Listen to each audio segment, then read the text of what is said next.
Good morning students. आज का हमारा टॉपिक है प्रोजेक्टाइल। तो प्रोजेक्टाइल के बारे में पढ़ेंगे। प्रोजेक्टाइल किसे कहते हैं?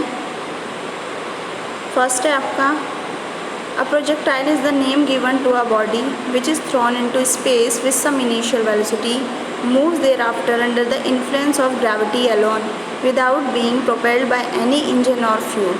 That means अगर आप किसी भी ऐसा कोई भी बॉडी, कोई पर्टिकुलर, कोई पत्थर हो, स्टोन हो, कोई पार्टिकल हो, किसी भी ऐसी बॉडी को हम प्रोजेक्टाइल कहेंगे जिसे आप किसी इनिशियल वेलोसिटी से फेंक रहे हैं। जैसे कि यहाँ से कोई आपने स्टोन लिया और इसे थ्रोन कर दिया, तो कुछ इनिशियल वेलोसिटी होगी और जो बिना ही किसी इंजन के, फ्यूल के ट्रैवल करेगा उसको हम क्या कहते हैं? प्रोजेक्टाइल कहते हैं। और उसका जो पाथ होता है उसको हम ट्रेजेक्ट्री कहते हैं। दैट मीन्स ये जो आपको पाथ दिखाई दे रहा है, parabolic path, this path is called the trajectory. Next question पूछा जाता है कि एक्सप्रेशन फाइंड करना है आपको प्रोजेक्टाइल मोशन के लिए। तो प्रोजेक्टाइल मोशन के लिए चलिए हम एक्सप्रेशन फाइंड करते हैं। As you can see in the figure, यहाँ से आपने एक्स वाई प्लेन में कोई पार्टिकल फेंका इस तरह से, जिसकी इनिशियल वेलोसिटी u है, जो सम एंगल बना रहा है थीटा। तो there will be the two component of velocity, u cos theta and u sin theta. ठीक है, जैसे आप फिगर में देख सकते हैं, u sin theta and u cos theta. u is the initial velocity. A जो पॉइंट है हमने कह दिया ये मैक्सिमम पॉइंट है जहाँ तक पार्टिकल जाएगा और वहाँ से मतलब मैक्सिमम टॉप तक जाएगा, फिर उसके नीचे उतनी ही हाइट नीचे कवर करेगा। ठीक है, यहाँ कोई पॉइंट है P। अगर मैं इस P पॉइंट के कोऑर्डिनेट्स देखूँ तो कितने हो जाएंगे? x, y, क्योंकि ये वाली डिस्टेंस जो होगी x एक्सिस पर x एंड ये वाली जो डिस्टेंस होगी ये y एक्सिस पर y। ठीक है, तो हमें फाइंड करना है एक्सप्रेशन फॉर द, या आप ये कह सकते हैं शो करना है the path of a projectile, the path of a projectile is parabolic. ठीक है, कि किसी प्रोजेक्टाइल का जो पाथ होता है वो पैराबोलिक होता है या पैराबोला का पाथ होता है, वो आपको प्रूफ करना है। तो डेरिवेशन करते हैं इसका। देखिए, यहाँ से हमने कंसिडर किया कि किसी P पॉइंट पर अगर आप निकालें T, x क्या है? हॉरिजॉन्टल डिस्टेंस है, तो आप जानते हैं दो कंपोनेंट हो गए। x एक्सिस पर जो वेलोसिटी होगी u cos theta, y axis पर जो वेलोसिटी होगी u sin थीटा। अब यहाँ पर इक्वेशन ऑफ मोशन अप्लाई करनी है आपको 2 टाइम्स। ठीक है, 2 times equation of motion apply करेंगे। तो फर्स्टली तो आप सबसे पहले x निकाल लीजिए। तो x क्या होती है? डिस्टेंस इज इक्वल्स टू होती है वेलोसिटी इनटू टाइम। ठीक है, ux मल्टीप्लाइड बाय t। तो यहाँ से ux क्या है? u cos theta multiplied by time period, then you will get t will be is equals to x upon u cos theta. ठीक है, ये आपको t मिल गया। t कौन सा टाइम कहलाएगा? Time of accent. That means यहाँ से यहाँ तक जाने का जो टाइम पीरियड होगा, this called time of accent, मतलब ऊपर चढ़ने का टाइम। इतना ही नीचे आने का होगा जिसे हम कहेंगे टाइम ऑफ डिसेंट। अब आप इक्वेशन ऑफ मोशन अप्लाई करेंगे। पहली चीज़, जब कोई पार्टिकल जा रहा है तो क्या होगा?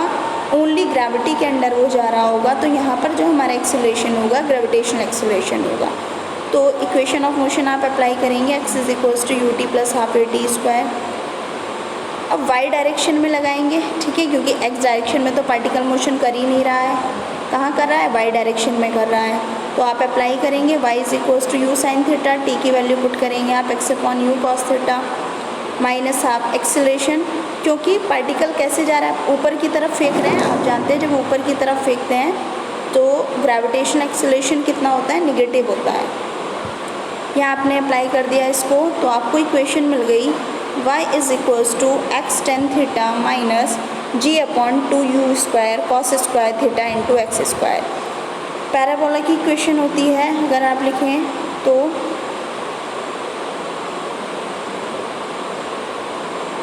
y is equals to p x minus q x square. तो अब अगर आप कंपेयर करें तो ये सारी क्वांटिटी x को छोड़कर ये वाली क्वांटिटी आपकी p हो गई और यहाँ एक्स स्क्वायर के साथ जो आ गई, that means this equation is similar as the equation of parabola. Then we can say the path of projectile is parabolic, कि जो पाथ होता है प्रोजेक्टाइल का क्या होता है, पैराबोलिक होता है। अब इसी से रिलेटेड कुछ टर्म्स हैं हमारी।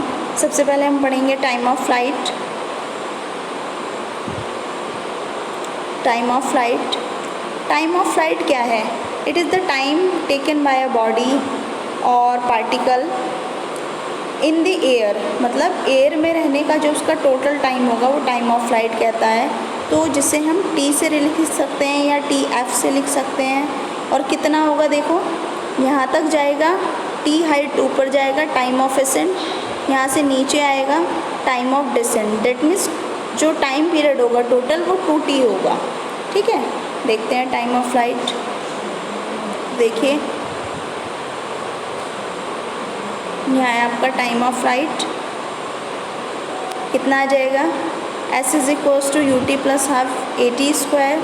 लगाएंगे अगेन हम, t क्या है यहाँ पर, टाइम ऑफ फ्लाइट है, तो t कितना आ गया आपका 2u sine theta upon g। इसी तरह से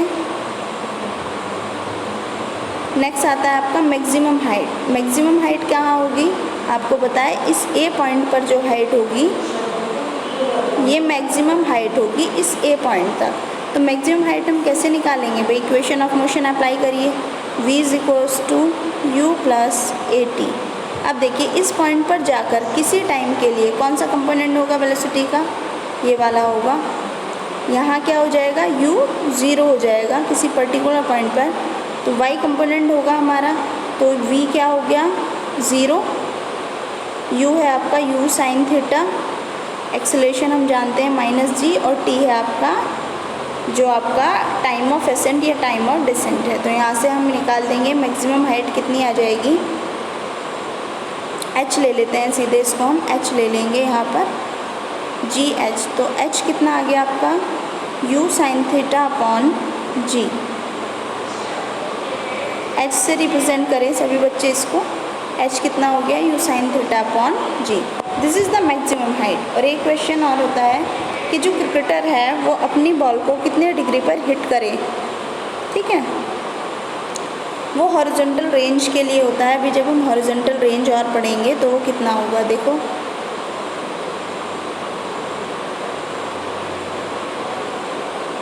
मैक्सिमम हाइट ऑफ प्रोजेक्टाइल, यहाँ से अगेन हम लगाएंगे तो कितना आ गया ये, देखिए मैक्सिमम हाइट कितनी होगी, it is the maximum distance attain by the projectile above the horizontal plane. Horizontal that means इस प्लेन के ऊपर जितनी वो मैक्सिमम हाइट कवर करेगा उसको हम क्या कहेंगे। ठीक है, तो कितना आ गया यहाँ से, अगेन आप इक्वेशन ऑफ मोशन अप्लाई करेंगे, ये आ गया आपका u square sine square theta upon 2g। ठीक है, h is equals to u square sine square theta upon 2g। अब इसमें बच्चों एक और आता है जिसे हम कहते हैं हॉरिजॉन्टल रेंज। ठीक है, हॉरिजॉन्टल रेंज, ये आप लोग नोटबुक में इसे भी कर लेंगे, हॉरिजॉन्टल रेंज। हॉरिजॉन्टल रेंज क्या होगी, इसमें लिखेंगे आप, मैं बोल रही हूँ डेफिनेशन, ऐसे ही बुक में अपने नोटबुक में लिख लेंगे।